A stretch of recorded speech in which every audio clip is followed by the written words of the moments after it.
woon waaye salaamaaleykum adduna salaamaaleykum kilifa diine yi fi toog ak kilifa aada yi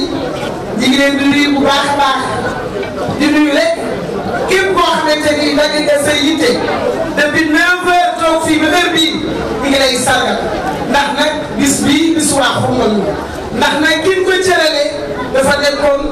koo xamante ni Xombal yëpp a ko joxoon cër bëgg ko bëgg njabootam muy Serigne Mansour Sy borom daal waaye nag li ma yéegal fii les femmes battantes mooy Mamadou Lamine Gueye le coordonnateur de Benno Bokk Yaakaar taxawal bis bi ànd ci ak ñi nga xamante ni ñoo nekk ci gëri daara yi waaye ànd ci ak ndongo daara yi waaye ànd ci ak imaam yi ci dëkk bi Aïssatou Diop nekk la présidente de mouvement 100% avenir jiite jigéen ñi nga xamante ni ñoo ànd ak Mamadou Lamine di liggéey bu mucc ay ànd ak ay jigéenam jubóog ñoom ànd doon yëkkati doon doorandoo ñoo jël cadeau boo xamante ni dañ koo defar ba mu mucc ay daji leen ko daji leen ba léegi dañ ko daaj ci teraanga bët daji leen ko nu mu gën a gaawee rek daji leen ko waaw teraanga bët daji leen ko ndax nag kii du jëm ku ko sargal koo xamante ni ku mën a sargal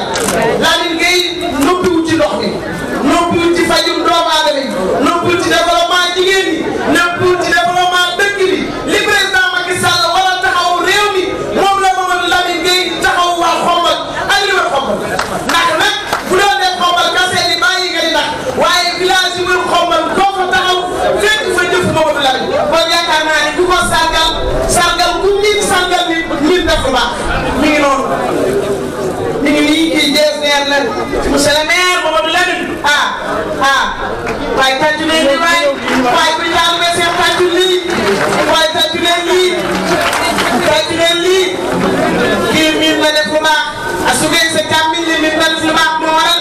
les femmes battantes donc dinaa ngeen di teg ko ci loxo Serigne Mansour Sy Ndiaye ak doomu ndeyam frère am Serigne Mbacké am Xombal ngoog dinaa nga yàgg na fi def lu baax yàgg na fi jërë ngeen jëf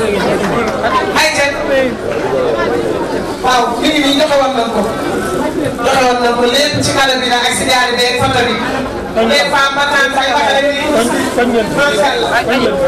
jërë ngeen jëf kon ñu xam ne yéen